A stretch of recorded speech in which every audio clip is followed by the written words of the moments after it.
Hepatitis, hepatitis है क्या?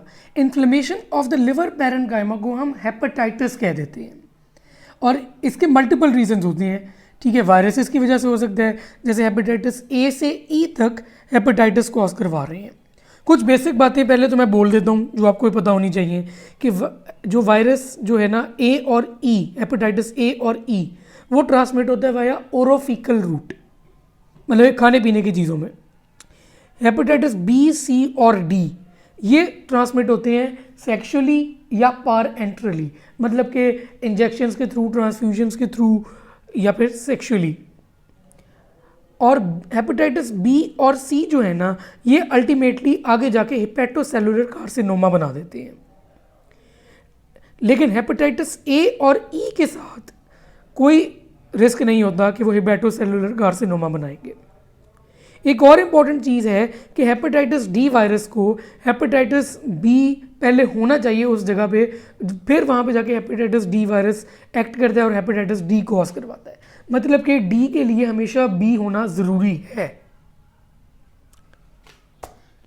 एक दो बातें और जो आपको पता होनी चाहिए वो ये है कि अगर inflammation of the liver less than 6 months चलती है तो उसको हम कह देते हैं एक्यूट हेपेटाइटिस, और अगर मोर देन 6 मंथ्स चलती है तो उसको हम कह देते हैं क्रॉनिक हेपेटाइटिस। अब पहले तो मैं आपको सबकी डिटेल्स बताऊंगा और फिर हम आगे चलेंगे। पहले तो सबसे पहले आपको पता होना चाहिए हेपेटाइटिस ए और हेपेटाइटिस ई के बारे में। मैंने आपको बताया था ये दोनों जो है ना वो ओरोफिकल ट्रांसमिशन से हैं। लेकिन अगर वो पूछते हैं कि ओरोफिकल ट्रांसमिशन से कौन सा है, और ये दोनों ऑप्शंस में हो जाते हैं, अलग-अलग ऑप्शंस में है, तो फिर आपने कौन सा चूज करना है? फिर आपने चूज करना है हेपेटाइटिस ई। ठीक है, अब अगर वो पूछते हैं कि मोस्ट कॉमन हेपेटाइटिस कौन सा है तो वो होगा हेपेटाइटिस ए। इसकी हिस्टोलॉजी नॉर्मल ही रहती है। अगर हेपेटाइटिस ए किसी को हो जाए तो हिस्टोलॉजी नॉर्मल ही रहती है, कोई फर्क नहीं आता। और travellers diarrhoea hepatitis A cause करवा रहा है, ट्रैवलर्स डायरिया। एक और चीज़ है कि अगर एक बंदा बाहर से लेके कुछ खा रहा है, ठीक है, जैसे कि कोई जो आपके पास आता है ज़्यादा कॉमनली वो है कि एक इंसान छोले खा रहा है फ्रॉम रेडी, एग्जैक्टली यही लिखा था छोले, ये हेपेटाइटिस ए कॉज करवा रहा है। अच्छा, हेपेटाइटिस ई को कैसे याद रखना है? अब ई से याद रखना है आपने, ई से एपिडेमिक।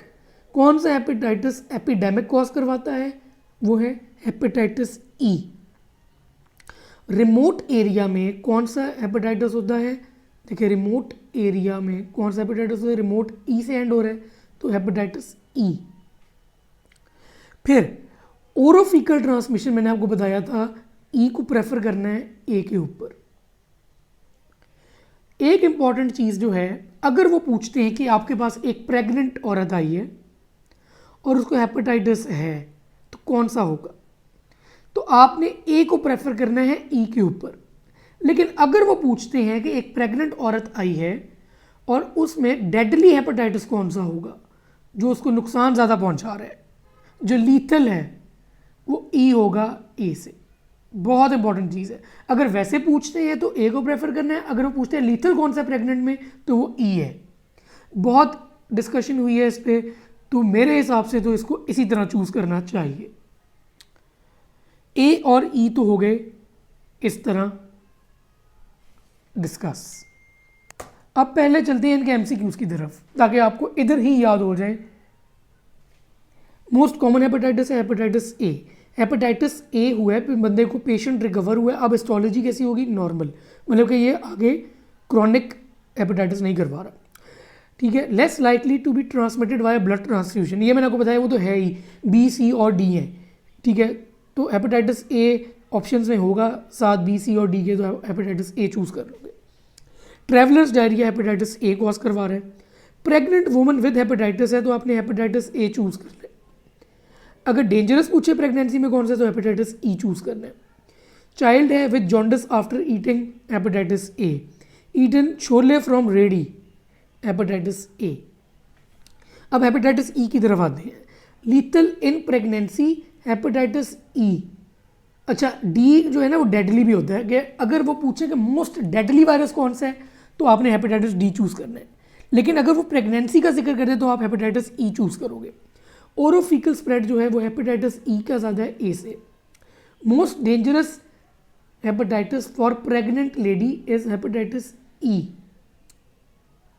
डेंजरस आ गया ना तो ई है। रिमोट एरिया ERS में तो hepatitis E. Pregnant woman with hepatitis, उसमें हेपेटाइटिस ए चूज़ करना, ये वही वाली बात है। फेटल इन प्रेगनेंसी वही hepatitis E. Pregnant lady with deranged LFTs, hepatitis A choose करोगे, बात वही है। Remember hepatitis A is common irrespective of being pregnant और not, but if asked lethal in pregnancy hepatitis E is the answer. और फिर epidemic कौन सा है, हेपेटाइटिस ई। हेपेटाइटिस बी और सी की बारी आती है।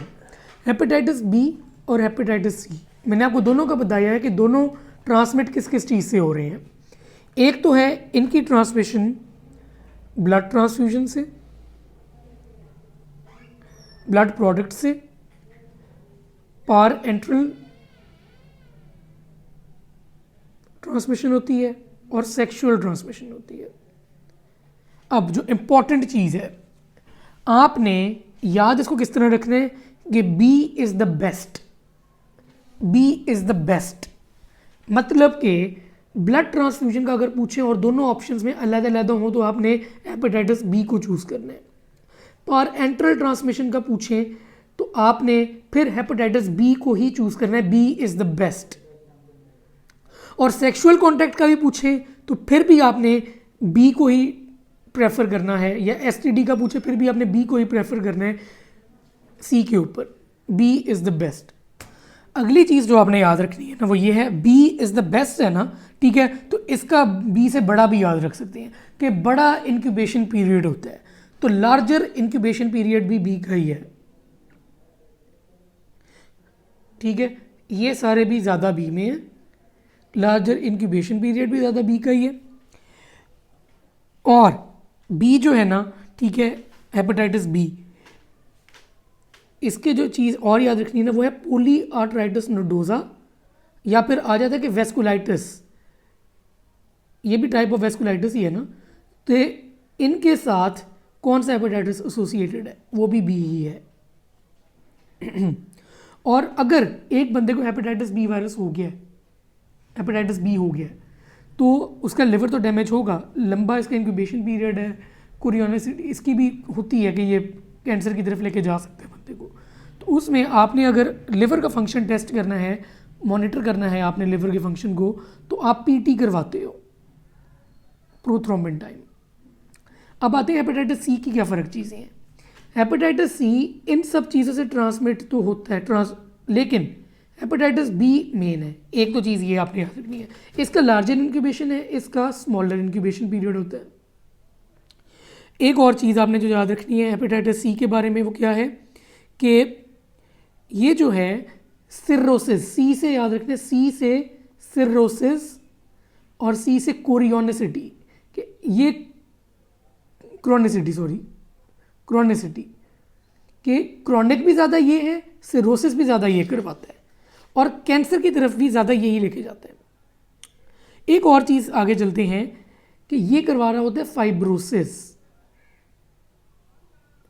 और इसके जब अगर आप हेपेटाइटिस सी anti-HCV पॉजिटिव आ जाता है तो आप फिर PCR करते हो चेक करने के लिए इसका वायरल लोड कितना है। हेपेटाइटिस सी के बारे में यही चीज़ें हैं जो आपको मेन पता होनी चाहिए। एक और इम्पॉर्टेंट चीज़ हेपेटाइटिस बी के बारे में मैं बताना भूल गया हूँ कि एक आपने चीज़ ज़रूर याद रखनी है, निमोनिक समझ लें या फिर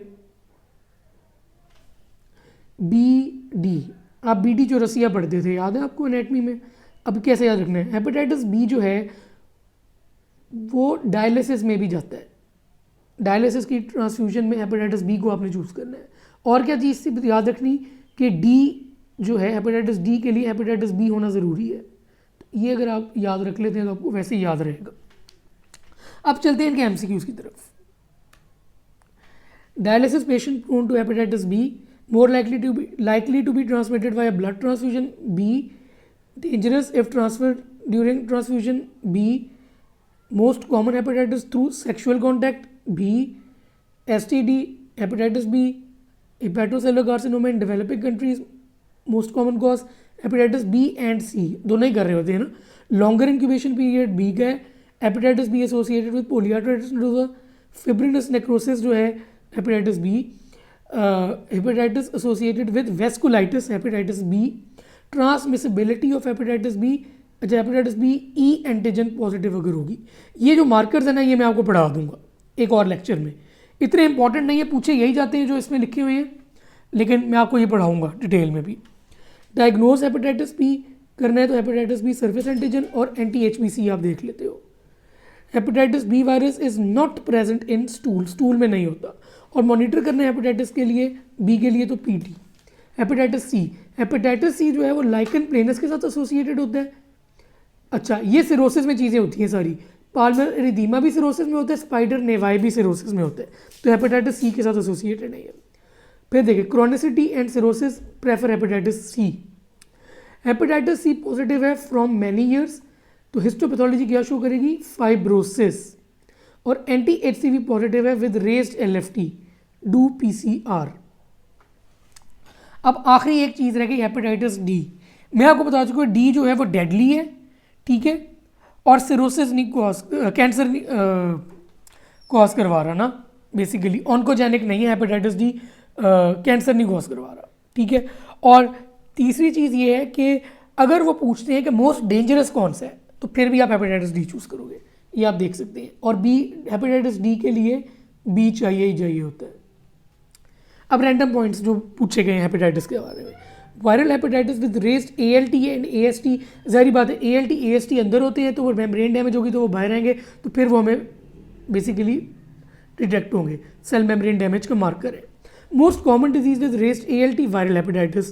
क्रॉनिक हेपेटाइटिस की हिस्टोलॉजी फाइब्रोसिस, ये हेपेटाइटिस सी में भी बताया मैंने, ये मैं आपको बता चुका हूँ. क्रॉनिक हेपेटाइटिस और एक्यूट हेपेटाइटिस की फ़र्क.